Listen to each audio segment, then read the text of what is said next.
नमस्कार दोस्तों, मैं सलाहुद्दीन नवेद रोशन राहे के इस नए अंक में आपका स्वागत करता हूं। दोस्तों, जैसा कि आप जानते हैं कि हम एक एपिसोड में आपके कुछ सवालों का जवाब देते हैं। आज हम इसके तीसरे हिस्से में ऐसे ही कुछ सवालों के साथ आपके सामने हाजिर हैं। सवालों के जवाब देने से पहले आपसे अनुरोध है कि अगर आपने अभी तक हमारा चैनल सब्सक्राइब नहीं किया है तो कृपया सब्सक्राइब करें, लाइक करें, शेयर करें ताकि हम हर उस फैमिली तक पहुंच सकें जिसको हमारी ज़रूरत हो सकती है। आज का पहला सवाल है ममता कुमारी जी का। सर, मेरा बेटा 4 साल का है, कुछ भी नहीं बोलता पर समझता सब कुछ है। ममता जी, कई परिस्थितियां ऐसी होती हैं कि बच्चा समझता सब कुछ है, बोलता कुछ नहीं, और ये मूक बधिर में भी होता है। मूक बधिर यानी डेफ बच्चों में भी ऐसा होता है। आपने इतनी सी इंफॉर्मेशन देकर हमसे उत्तर की अपेक्षा की है, तो हम आपसे कहते हैं कि सबसे पहले आप अपने बच्चे का असेसमेंट करवाइए किसी चाइल्ड साइकोलॉजिस्ट से, डेवलपमेंटल पीडियाट्रिशियन से या किसी रिहेबिलिटेशन एक्सपर्ट से। आप ऑडियोलॉजिस्ट, स्पीच पैथोलॉजिस्ट से भी मिल सकते हैं ताकि उसके सुनने बोलने की क्षमता का पता लगा सकें।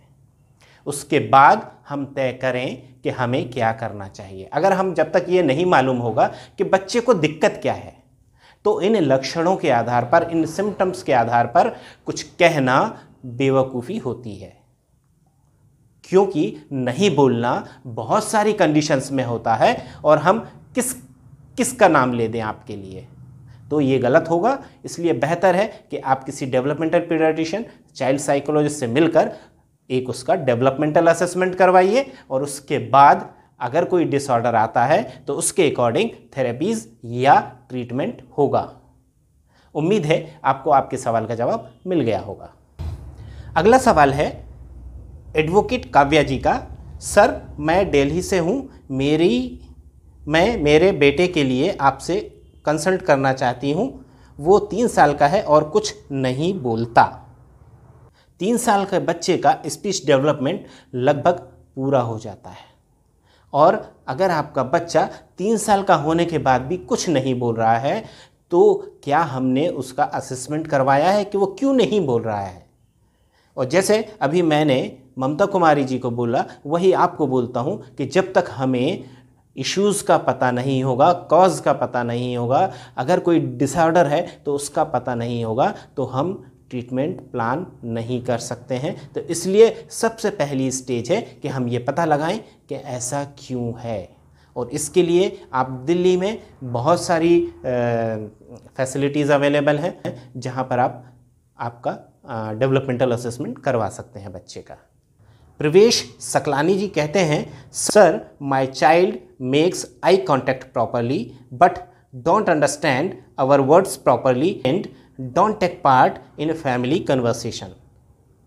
He understands some things very well but other not at all. Sir, please help. There is no hereditary also. Please help, sir. He is 3 years and 3 months old. He is hyper also.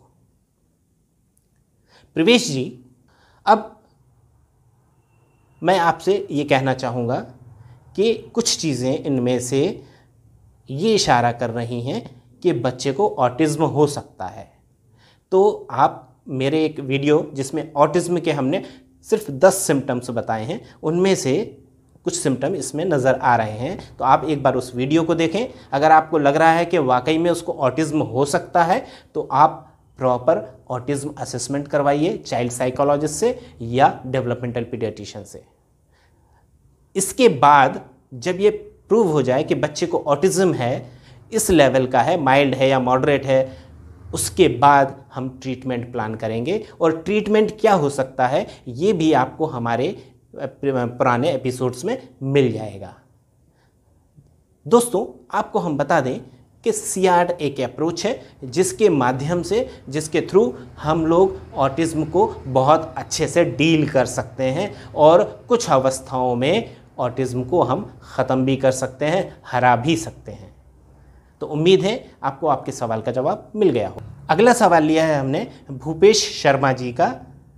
Bhupesh Sharma ji कहते हैं कि sir मेरा बेटा भी 18 महीने तक बिल्कुल normal था, उसके बाद सब कुछ भूल गया, बोलना यहाँ तक, तो रिस्पॉन्स, आई कांटेक्ट, तो क्या यह कोटी जाम है? अब क्या लिखा है वो समझ में नहीं आ रहा है, पर इतना समझ में आ रहा है कि कुछ प्रॉब्लम तो है।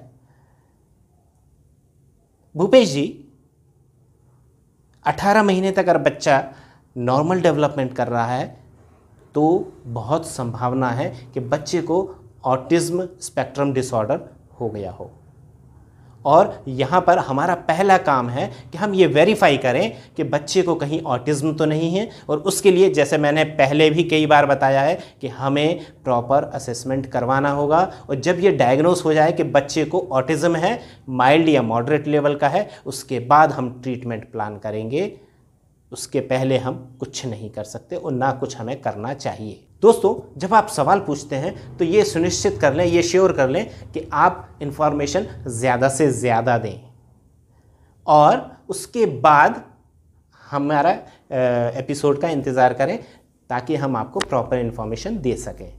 दूसरी चीज़, हमारे चैनल में इस तरह के बहुत से सवालों का जवाब ऑलरेडी दिया गया है। आप चैनल को स्क्रॉल करें, उसको विज़िट करें, हर एपिसोड को देखें, आपको बहुत सारे सवालों का जवाब वहीं मिल जाएगा। हमें क्या हो सकता है बच्चे को और हमें क्या करना चाहिए तक के सारे सवालों का जवाब हमको वहाँ मिल सकता है। पर फिर भी आपको अगर लगता है कि आपको स्पेसिफिक इन्फॉर्मेशन चाहिए तो आप बच्चे की ज़्यादा से ज़्यादा जानकारी हमारे साथ शेयर करें ताकि हम ये बता सकें कि हम आपकी मदद किस तरह कर सकते हैं। दोस्तों, अपनी शहर का नाम लिखना ना भूलें। उम्मीद है ये अंक आपकी ज़िंदगी को आसान बनाने में मददगार साबित होगा। दोस्तों, अगर आपने अभी तक हमारा चैनल सब्सक्राइब नहीं किया है तो कृपया सब्सक्राइब करें, लाइक करें, शेयर करें ताकि हम हर उस फैमिली तक पहुंच सकें जिसको हमारी ज़रूरत हो सकती है। दोस्तों, मिलते हैं अगले अंक में ऐसे ही और नई इन्फॉर्मेशन के साथ। तब तक दीजिए इजाज़त। नमस्कार, जय हिंद।